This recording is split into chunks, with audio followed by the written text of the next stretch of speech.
What does it mean to feel, to suffer, to experience the world even slightly from the inside? And if an organism or even a machine might feel, do we owe it moral consideration? This question doesn't just apply to animals anymore. As artificial intelligence becomes more integrated into our daily lives and more complex in its behavior, we're left asking if something can act ethically, adaptively, or responsively, is it enough to count as sentient? In this video, we'll explore the evolving concept of sentience, what it means, who or what might possess it, and how our definitions shape the way that we treat animals, machines, and everything in between, including ourselves.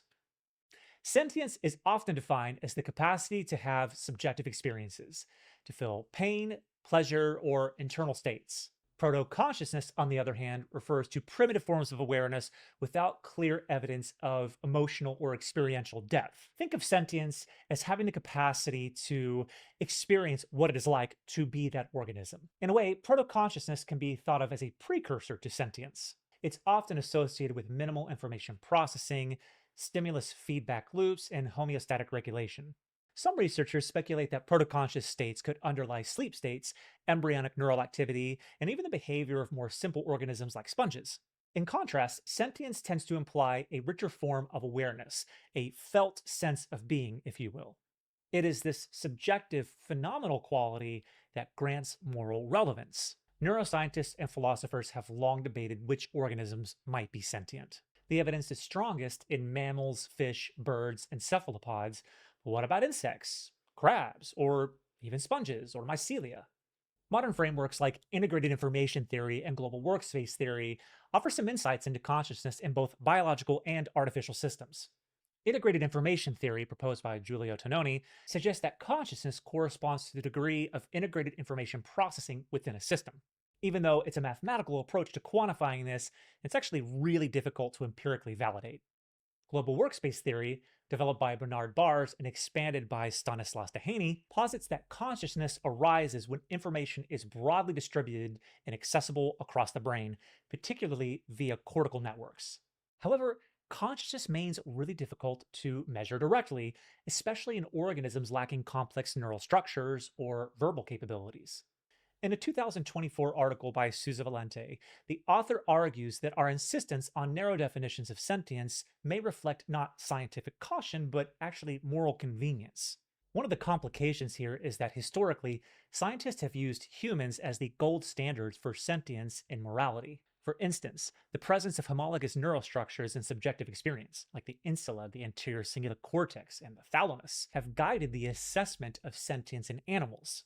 While useful, this anthropocentric approach can unfairly exclude non-mammalian and simpler life forms. Social pressures have historically driven shifts in moral inclusion. Things like slavery abolition, women's suffrage, and animal cruelty laws. Could current debates around AI and invertebrates reflect another turning point? Something to consider is that laws are evolving. In 2022, the UK passed the Animal Welfare or Sentience Act, following a London School of Economics review concluding that animals like octopuses, crabs, and lobsters likely experience pain. Thus, the UK now recognizes that decapods and cephalopods are sentient.